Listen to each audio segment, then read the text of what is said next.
Y ahora sí, vamos a ir a las verdades infalibles de la buena palabra de Dios para nuestras vidas.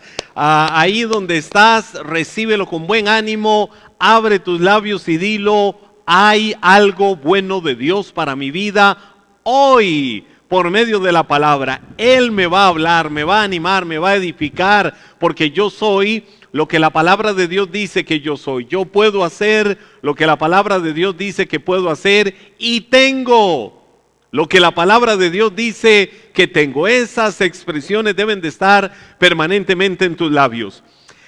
Quiero hablar con ustedes y quiero compartirles algo que de alguna manera con un ejemplo bíblico nos ilustre la diferencia que hay entre una vida de fe y una vida religiosa.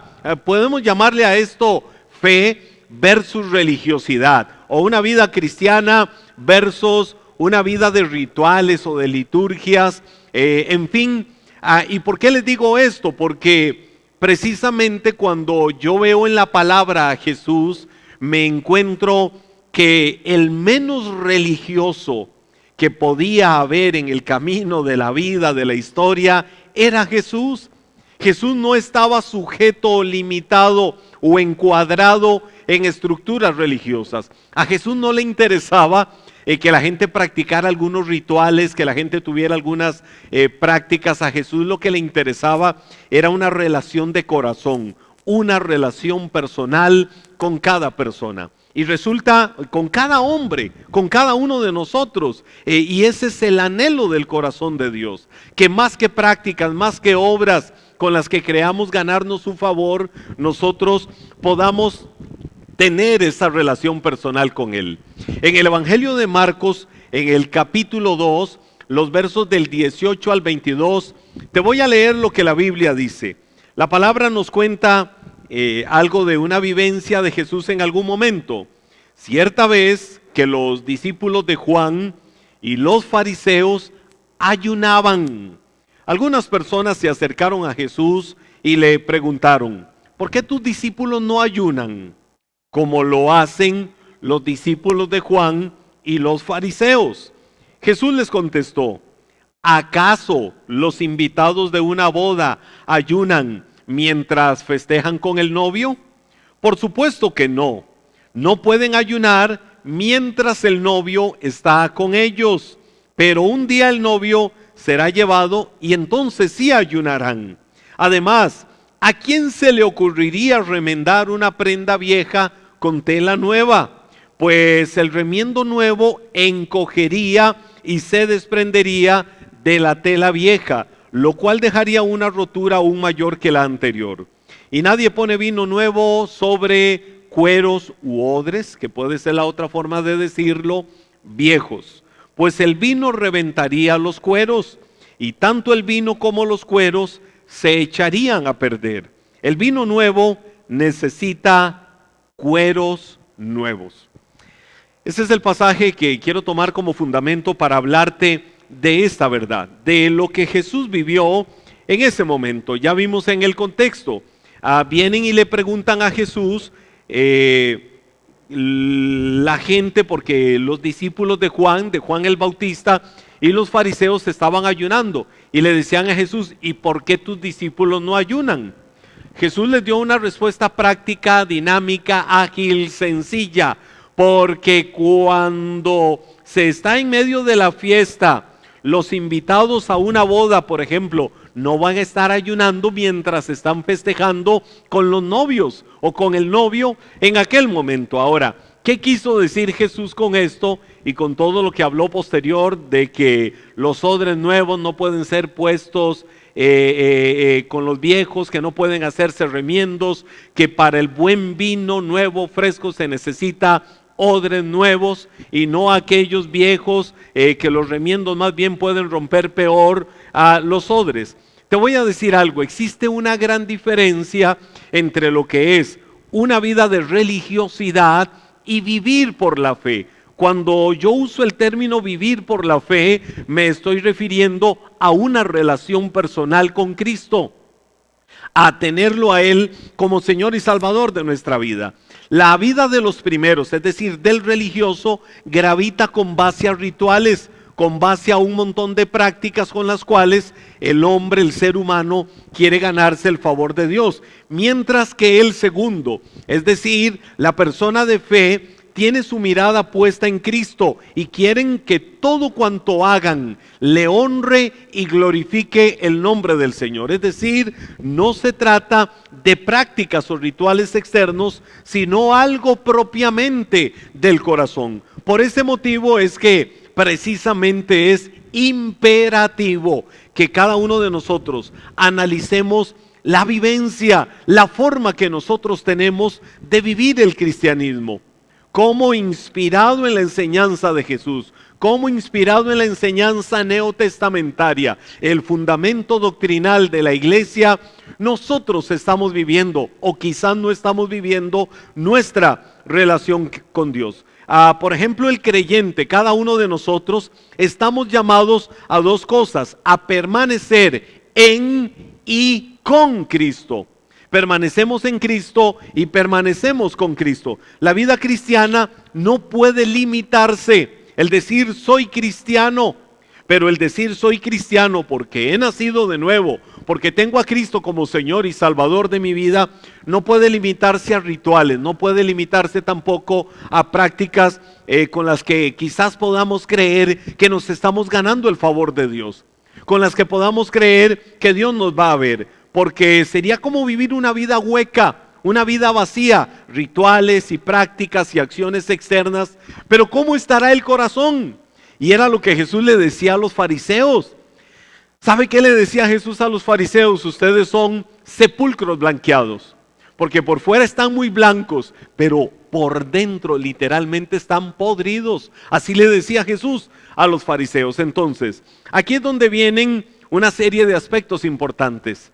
¿Cómo estoy viviendo yo mi fe? ¿O cómo quiero vivir mi fe, mi cristianismo? ¿Ritualista, estilo los discípulos de Juan, estilo los fariseos, o el estilo Jesús, el modelo que Jesús enseñó? Bueno, vamos a ver algunos aspectos de esto y podemos enumerar o podemos apuntar ahí algo primero y fundamental: a la manera de quién yo estoy viviendo la fe. Ya lo veíamos en el versículo 18. Donde la Biblia dice: ciertamente los discípulos de Juan y los fariseos ayunaban. Algunas personas, acercándose a Jesús, le preguntaron: ¿por qué tus discípulos no ayunan como lo hacen los discípulos de Juan y los fariseos? Voy a poner ese primer fundamento, el verso 18 del Evangelio de Marcos capítulo 2, con la pregunta: ¿a la manera de quién nosotros lo estamos haciendo? Mira la pregunta: ¿a la manera de quién? Y quiero que te la hagas. ¿A la manera de quién nosotros lo estamos haciendo? Hoy en día, como en los mismos tiempos de Jesús, abundan los religiosos, es decir, aquellos quienes aceptan, los que comparten o aquellos que aceptan las prácticas religiosas de algunos para decir: wow, ese sí es espiritual. A Jesús se le acercó la gente para decirle, si lo usamos en términos populares, es: tus discípulos son unos carnales, tus discípulos no son espirituales, tus discípulos no tienen una relación con Dios, tus discípulos no son gente que demuestra que verdaderamente aman a Dios. ¿Y por qué? ¿Por qué no lo son? Porque ellos no ayunan como los de Juan, porque ellos no ayunan como los fariseos, porque ellos no hacen las cosas que aquellos hacen. Jesús siempre tenía una respuesta a esas inquietudes. Ahora, ¿cuál era el ritual fariseo? El Evangelio de Lucas, y quiero llevarte a ver esto, nos habla en el capítulo 18, verso 12, algo que estaba muy enmarcado en los rituales fariseos. La Biblia dice, oiga un fariseo hablando: ayuno 2 veces a la semana y te doy el diezmo de mis ingresos. Ese es un ritual fariseo. ¿Por qué un ritual fariseo? Aquí vengo al punto. ¿Ayunar es malo? No, jamás, jamás, jamás. No es malo ayunar, no es malo tener esos tiempos de retiro espiritual. Diezmar es malo, jamás. Es un principio de fe, es un principio de honra, es un principio de obediencia. Pero ¿cuál era el ritual fariseo? Delante de toda la gente, delante de todos, allá en las grandes plazas en Jerusalén, se paraban a orar. Solo imagínense al Paz Henry parándose en una esquina, ahí en la Plaza Mayor de Cartago, parándose, levantando las manos y diciendo: oh Dios, oh Señor, te doy gracias, porque yo no soy como toda esta manada de pecadores, porque yo no soy como todos estos sinvergüenzas. Señor, gracias, porque yo ayuno 2 veces a la semana. Sí, Señor, alabo tu nombre, porque yo soy tan espiritual que ayuno 2 veces a la semana. Señor, que yo en obediencia te doy diezmos de todo, diezmos. Y la gente escuchándome. Ahora, en estos tiempos puede ser que la gente reaccione diferente, pero ¿sabe qué sucedía en los tiempos de Jesús? Y ahorita le voy a decir por qué. Cuando la gente escuchaba a los fariseos diciendo eso en las plazas, en las esquinas, en las calles, decían: ¡wow! ¡Qué hombre más espiritual! Ustedes, los discípulos de Jesús, no son como ellos. Ellos sí son espirituales. Ayunan 2 veces a la semana. De todo lo que reciben dan diezmos. Esos sí son espirituales. Y el gran ritual fariseo era ese, que se ganaban la gloria de los hombres. Jesús decía: de cierto les digo que ya tienen su recompensa. La gente los alababa, la gente los exaltaba por esas prácticas. Ahora, es lo mismo que sucede con muchos religiosos de nuestro tiempo. Los discípulos de Juan y los fariseos se preocupaban por observar a los demás y criticar sus acciones antes que vivir su fe. ¿Estaban mal? Claro que sí. Claro que sí. Estaban muy mal. ¿Por qué estaban muy mal? Porque ellos se sentían tan espirituales con lo que hacían, que se atribuían la posibilidad de juzgar a los demás, de despilfarrar el tiempo para andar viendo qué estaba haciendo la vecina, qué estaba haciendo el vecino, y decir: ese es un chismoso, aquella es una chismosa, aquel es esto, aquella es esto. En cambio yo sí soy espiritual. Ahora, algo muy muy importante. El ayuno como tal tenía un especial significado para el pueblo judío y lo practicaban para el día de la expiación. Por eso quiero marcar una diferencia entre la importancia del ayuno, que de hecho en Iglesia Maná este mes hemos estado durante 2 semanas completas como ministerio en tiempos de ayuno, ayunando y orando. Unas personas ayunan un día, otras otro día, otras otro día, otras otro día. Es más, estamos este mismo fin e inicio de semana iniciando una semana de ayuno y oración. Muchos de ustedes se pueden unir con nosotros y decir: yo voy a ayunar este lunes, o yo voy a ayunar el miércoles, o ayuno el viernes, o ayuno el sábado, que es cuando vamos a cerrar este tiempo de ayuno y de clamor. Lo pueden hacer, por supuesto, porque es un tiempo importante para retirarnos, para buscar del Señor y para orar. Pero la actitud del ayuno que tenían aquellos era muy diferente. El libro de Levítico, en el capítulo 16, versos 29 y 30 dice: en el 10º día del mes señalado, a comienzos del otoño, deben negarse a sí mismos. Negarse a sí mismos es otra forma de traducir: deben de ayunar todos. Ni los israelitas de nacimiento ni los extranjeros que vivían entre ustedes harán ninguna clase de trabajo. Esta es una ley perpetua para ustedes. En ese día se presentarán ofrendas de purificación por ustedes y serán purificados de todos sus pecados en la presencia del Señor. En un lenguaje nuestro, en el contexto de nuestro calendario, está hablando de que eso, la expiación, la celebración de la expiación sucedía en nuestro mes de octubre calendario. Pero además ellos, de reconocer y confesar sus pecados en ese día de la expiación, se comprometían, los de Israel se comprometían a un proceso de cambio. Ayunaban el día de la expiación, que estaba en el mes de octubre, y ellos a la misma vez adquirían un compromiso, un deseo genuino de cambiar. Ahora, la pregunta que a Jesús le hacen va dirigida a: ¿por qué tus discípulos no lo hacen? ¿Por qué tus discípulos no siguen esta práctica? ¿Por qué tus discípulos no siguen este ritual que es tan importante? Ahora recordemos que en el contexto Jesús estaba comiendo con pecadores, lo que para los fariseos, para los discípulos de Juan eran pecadores. Jesús estaba en la casa de Leví en aquel momento. Y para ellos, Jesús metido en la casa, como diciendo, Jesús está con la chusma. ¿Cómo se junta con pecadores? ¿Cómo se está contaminando? La pandemia del pecado seguramente los va a devorar. La pandemia del pecado seguramente va a caer sobre ellos. ¿Cómo se le ocurre a este Jesús y a sus discípulos estar reunido con estos? ¿Por qué? Porque para los escribas y para los fariseos, comer o beber con los publicanos, es decir, con los cobradores de impuestos y con los pecadores, era un grave pecado, era literalmente un sacrilegio. Yo ir a la casa de un pecador, de un publicano, yo ir a la casa de estos que tienen prácticas raras, jamás se sentían la peor escoria. Se sentían la peor basura, porque ellos a sí mismos se sentían tan espirituales, se sentían tan llenos del amor, no del amor, se sentían tan llenos de la presencia de Dios, pero era por los rituales.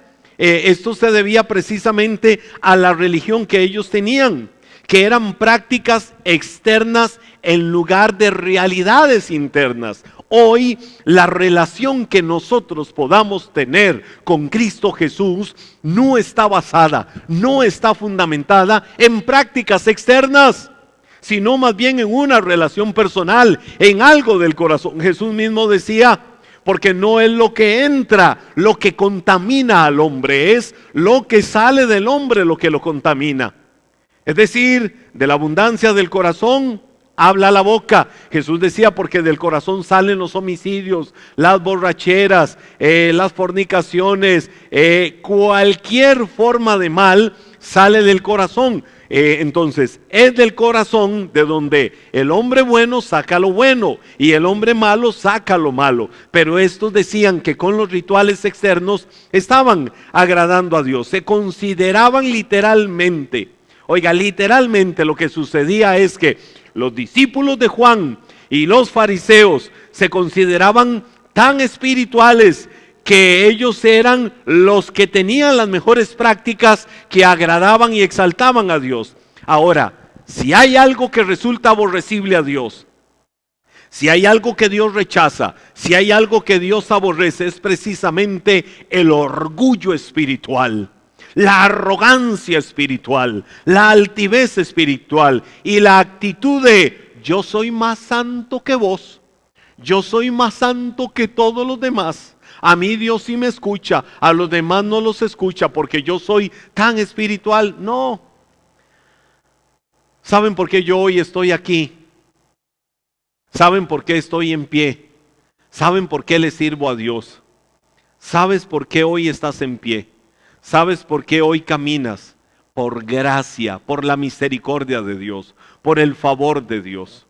Porque Dios nos ama y no nos ama por nuestras obras de justicia, no nos ama por todos los méritos que hayamos hecho. Dios nos ama porque Cristo derramó en la cruz del Calvario su sangre preciosa y nosotros en nuestra necesidad espiritual le abrimos el corazón para reconocerlo a Él como Señor y como Salvador de nuestras vidas.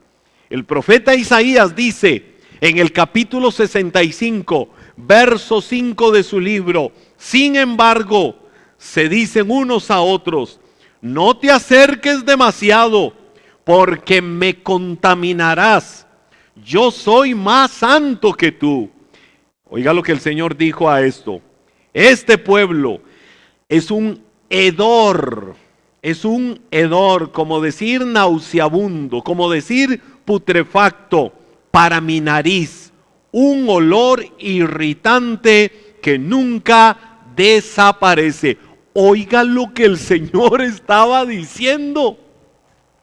Oigan lo que Dios estaba diciendo de estos que decían yo soy más santo que tú, cuidado te me acercas porque el pecado que hay en ti no puede contaminarme. Cuidado, porque el fuego espiritual que hay en mi vida puede provocar algo. ¿Qué dice la Biblia en el libro del profeta Isaías? Este pueblo es un hedor para mi nariz. ¿De quién estaba hablando? De aquellos que por los rituales, de aquellos que por estar ayunando continuamente como los fariseos, de aquellos que diezmaban continuamente en la actitud farisea, ayunando y diezmando pero de la forma farisea, que le daban gloria a su práctica, que exaltaban lo que hacían en menoscabo y desprecio de los demás. Jesús decía: ellos son hedor a mi nariz, porque son religiosos, porque quieren mostrarse como los más espirituales, pero realmente su corazón está vacío. Entonces, el punto aquí es a la manera de quién lo vamos a hacer.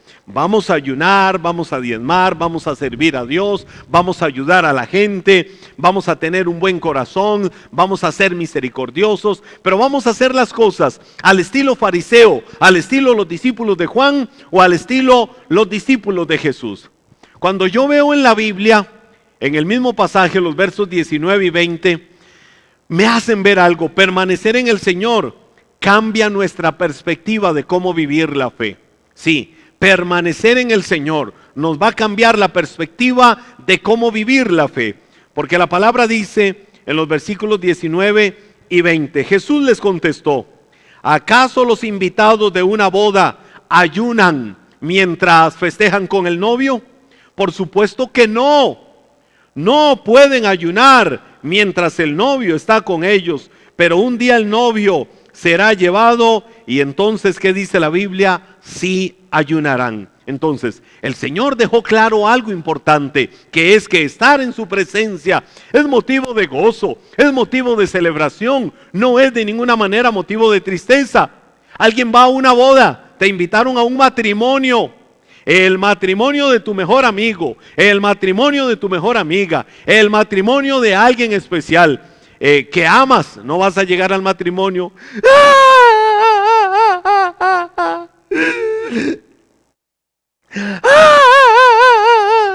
aquí vengo con mi corazón hecho pedazos, triste. ¿Y por qué? Porque se casa fulana de tal. ¿Y por qué se casa? No, por Dios, vamos a llegar alegres, vamos a llegar felices. Wow, a veces hay lágrimas, pero esas lágrimas son de la emotividad, de la alegría que hay en el corazón de aquellos, ¿verdad que sí? Pero no es lágrima de tristeza, no es luto. Jesús le dijo a aquellos que le cuestionaron que por qué sus discípulos no ayunaban, les dijo: es que están con el novio, refiriéndose a él mismo como Señor. En un matrimonio nadie va a ir de luto.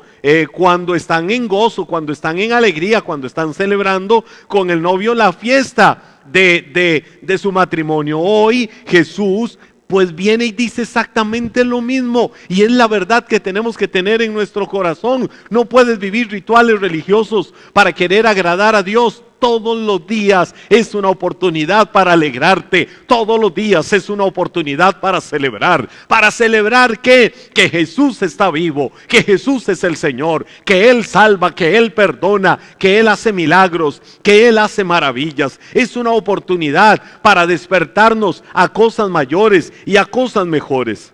Hay un tiempo para todo. Hay un tiempo para ayunar, hay un tiempo para orar, hay un tiempo para adorar, hay un tiempo para celebrar la maravillosa presencia del Señor en nuestras vidas. Los discípulos de Jesús tenían la particularidad de que rompían los esquemas religiosos.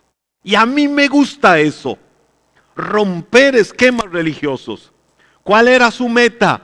¿Cuál era la meta que tenían los discípulos de Jesús? Disfrutar. ¿Disfrutar qué? Permanecer junto a Él.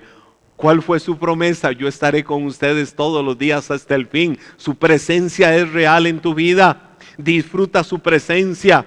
No mires un montón de contrariedades, no mires un montón de dificultades que te quieren robar la alegría, que te quieren robar el gozo. No, celebra, vamos, celebra, anímate, despiértate a un ánimo renovado. Él está contigo hoy, ahí donde estás. Disfruta que Él es real y que la Biblia dice, es galardonador de los que le buscan. Debemos de disfrutar su presencia. Nosotros, al saber que vivimos en Él, no tenemos motivo para ayunar con tristeza. Una práctica del ayuno o un ritual del ayuno era que se vestían de negro, se ponían como ceniza en la cara y caminaban por las calles tristes. Y la gente decía, wow, vean a ese que viene de negro, vean a ese que anda como con carbón ahí, todos oscurecidos. Pobrecitos, están ayunando, están negándose a sí mismos. Están martirizando el cuerpo porque quieren ser más espirituales. No es eso lo que Dios quiere. Ahora, cuando ayunes, hazlo con la alegría de estar disfrutando un tiempo extraordinario con Dios, un tiempo para hablar, un tiempo para interactuar con Dios, un tiempo para disfrutar su presencia. Es decir, es tiempo para alegrarse, es tiempo para disfrutar y es tiempo para gozarnos en su bendita presencia. Cuando nuestro interés está entonces enfocado en el ritualismo y no vivir realmente en Cristo, caemos. Te voy a decir a dónde caemos. Caemos en la frontera. En la mayoría de los casos, la frontera entre una vida de fe y la vida o el país de la religiosidad. Dios no te quiere como un religioso. Dios no te quiere sometido a rituales. Dios te quiere con un corazón dispuesto, contrito y humillado ante Él, pero alegre, gozoso de saber que Él es el Señor de nuestras vidas. Los versículos 21 y 22 a mí me llevan a ver cuáles son los nuevos niveles del crecimiento espiritual que debemos de tener. Los recuerdo nuevamente. La Biblia dice: además, ¿a quién se le ocurriría remendar una prenda vieja con tela nueva? Pues el remiendo nuevo encogería y se desprendería de la tela vieja, lo cual dejaría una rotura aún mayor que la anterior. Nadie pone vino nuevo en los cueros viejos, pues el vino reventaría los cueros, y tanto el vino como los cueros se echarían a perder. El vino nuevo necesita cueros nuevos. Entonces, permanecer en el Señor cambia nuestra perspectiva de cómo vivir la fe. ¿Para qué? Ahora para llevarnos a nuevos niveles de crecimiento espiritual. ¿Qué necesitamos hoy? Estar dispuestos a avanzar. El Señor nunca, te voy a decir algo, el Señor nunca tuvo la intención de que el cristianismo fuese un judaísmo remendado. Eso no fue lo que Jesús quiso, que hoy como cristianos fuéramos un remiendo del judaísmo. Sería algo completamente nuevo, fresco, un nuevo pacto, una nueva forma, una experiencia basada en una relación personal con Cristo, un vestido nuevo, el vestido de la justicia, del amor, del perdón, de la misericordia de Dios, tejido. ¿Sabes a dónde? Sobre la cruz del Calvario, donde Cristo derramó su sangre por cada uno de nosotros. Un vestido de salvación. Por eso, y termino con este versículo. Libro del profeta Isaías, capítulo 61, verso 10, que dice: me llené de alegría en el Señor mi Dios, pues Él me vistió con ropas de salvación y me envolvió en un manto de justicia. Soy como un novio vestido para su boda, o una novia con sus joyas. Entonces, el vino nuevo representa el gozo, representa la vitalidad y el poder de la fe en Cristo a plenitud para cada día en el Señor. No andes con remiendos, no andes en ritualismos. Vive una vida fresca, alegre, victoriosa, que es a lo que Dios te ha llamado. El novio está presente, el novio está presente, es Cristo Jesús, y debemos cada día celebrar sus misericordias. Padre, yo oro para que esta palabra que hemos traído en este momento, en este tiempo, pueda llegar al corazón de cada uno, Señor. Entendemos que tu buena voluntad, Señor, no es que estemos sometidos a rituales religiosos, a prácticas dogmáticas y estructurales, Señor, para poder tener una relación contigo. porque lo que estás buscando es un corazón humillado, un corazón contrito, un corazón dispuesto delante de tu presencia. Señor, lo que estás buscando de cada uno de nosotros no es algo externo, sino que lo interno, Señor, pueda mostrarse, pueda evidenciarse en lo externo. Una vida tocada, una vida transformada y una vida cambiada por el poder vivificador de Cristo Jesús, que tiene el nombre que es sobre todo nombre. Él es Rey de reyes y Señor de señores. Disfruta y ama su presencia. Te bendigo y lo mejor para la vida de cada uno de ustedes.